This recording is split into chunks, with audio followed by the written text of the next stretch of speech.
Hello, friends. Patrick McFarlane here again with my buddy Keith Knight, doing a little walkthrough presentation, a quick one here, of how to combat every status argument you've ever heard.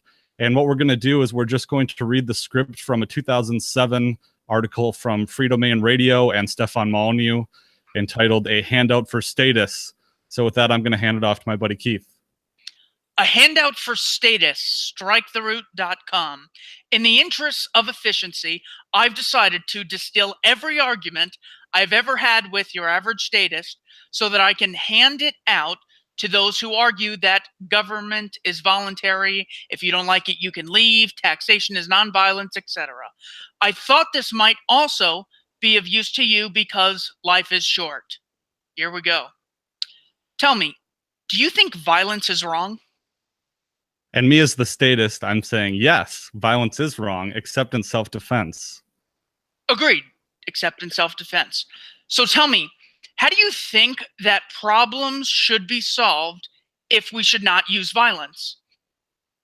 Well, I think on a societal level that people should become more active in government. They should vote. And I think that governments should do A, B, C, X, Y, and Z. But how do you reconcile your objection to violence with your support for government programs, since government programs are paid through taxation, which is coercive? Wait, what do you mean? What are you talking about? Taxation isn't coercive. Taxation is coercive, since if you don't pay your taxes, you are kidnapped at gunpoint and thrown into jail, where if you try to escape, you are shot.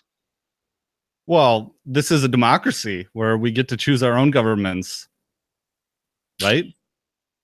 Okay, being offered a choice between two violent alternatives is not the same as being free to choose.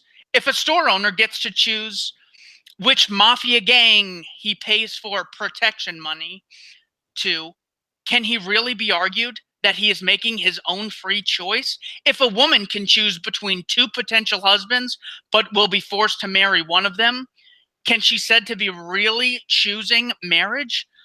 People can only freely choose governments if they have the choice not to choose governments. Well, we have this agreement with our government called the social contract that binds people together in the government. There is no such thing as a social contract. Unless they have been granted power of attorney, people cannot justly sign contracts on behalf of others. If one man has the power to unilaterally impose his will on another and call it a contract, then logically, a man can steal from a woman and call it charity. But I myself, I accept the social contract, and so do you if you drive on the roads or if you stay in this country. Okay, first of all, your choice to honor a contract does not give you the right to force me to honor it. You can choose to buy a house, but you cannot justly force me to pay for it. If you forge my signature, I'm not bound to honor the contract. And I have never agreed to a social contract of any kind. Secondly, it is true that I use government services, but that is irrelevant to the central moral question of coercion. If a slave accepts a meal from his master, is he condoning slavery? Well, I suppose not, but still, you implicitly accept the social contract by continuing to live in a country, as Socrates argued. Can I justly create a social contract that allows me to rob anyone who lives in my neighborhood and say that if people continue to live in my neighborhood, they are expressly consenting to my new social contract? Well, no, I guess not, but we are talking about governments and not individuals. Is the government not composed of individuals? Is the government not just a label for a group of individuals who claim the moral right to initiate force against others, a right they define as evil for those they use violence against? If you take away all the individuals who compose government, do you still have a government? Well, I suppose you don't, but that's besides the point. You can say that taxation is coercive, but I have paid taxes my entire life, and I never had a gun pointed to my head. Sure. And a prisoner is not shot if he does not try to escape. If a slave conforms to his master's wishes because of the threat of violence, the situation is still utterly immoral. Does the mafia have to actually burn your shop down for the threat to be violent? Well, no, I guess not. But I do not accept the premise that the government uses force to extract taxation from its citizens. That's just ridiculous. All right. Is there anything that the government does that you disagree with? Do you agree, for instance, with the invasion of Iraq? Well, I think that the invasion of Iraq was morally wrong. Why? Well, because Iraq had done nothing to threaten the United States. Right. So it is an initiation of force, not self-defense. Now do you realize that the war in Iraq is only possible because you pay your taxes? Well, I suppose to some degree that's true. If the war in Iraq is morally wrong, but is only possible because you pay your taxes and your taxes are not extracted from you through force, then you are voluntarily funding and enabling that which you call evil. Can you explain that to me?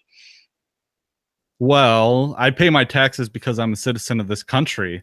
And if I disagree with the war, then I should run for office and try to stop it, or vote harder, or vote for the good people. All right. If you were against child abuse, would you voluntarily fund a group dedicated to abusing children? No, of course not. And if you did claim to be against child abuse and you voluntarily funded a group dedicated to abusing children, and I said that you should stop doing that, and you replied you would not, but that if someone did oppose this abusive group, then they should try to infiltrate this group, take control of it, and somehow stop it from abusing children. Would that make any sense at all? Well, I guess not. If you were against the war in Iraq, but volunteered for it and agreed to fight without a salary and spent your own money to cover all your expenses, do you understand that your position would be utterly incomprehensible? You would claim to be against something and then expend enormous amounts of time, effort, money, and resources supporting it. Yeah, that wouldn't make very much sense. Thus, do you see that your position that the war in Iraq is a moral evil, but that you are voluntarily funding it through your taxes makes no sense at all?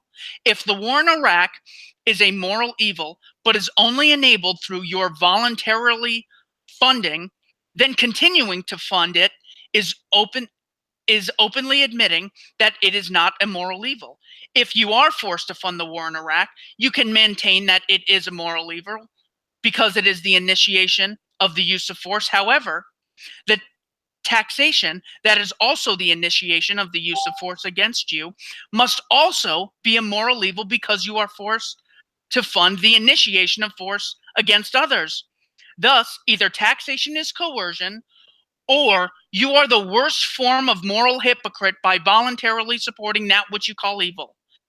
Does that make sense? Well, I can certainly see that position, but I have cognitive dissonance, so it's making it very hard right now. Can you find any logical flaws in my position? No, but I still think that you're wrong. Well, I am certainly glad that you are reading this article rather than debating me directly because, as I said at the beginning, life is far too short to waste time arguing with fools. Damn. Well, as we see from the Candles in the Dark experience that you just made, well, we did a video together on it. Hopefully, I, as the status, will recognize my cognitive dissonance at a later date and adopt the one true faith. Which is Terrific. not. Terrific. I wish you the best of luck.